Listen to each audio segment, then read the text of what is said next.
We're blessed with just an incredible cast. They've made it through all of these seasons and they've grown really close. We hang out outside of work.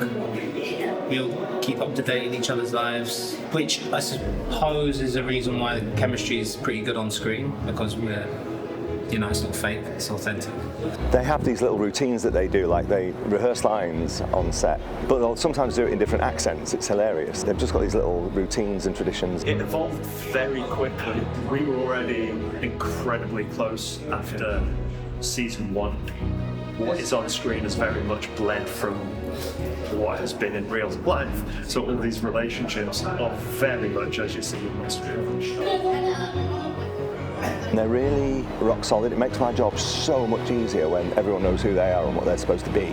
Something that's going to play out more emotional on screen than, as we're filming it on set.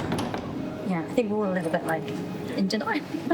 I think I'm not ready to hear series wrap on Brandon Potter. I think no one really wants to. I don't know that we've fully accepted it yet. This has been such a cool family to be a part of that we've kind of created. And some of us have been together for literally 8.5 years. I would not be the person I am today without Inside Man and all of you, so thank you very much for everything. I'm eternally grateful for the project itself and the good, generous, kind people that all worked on it.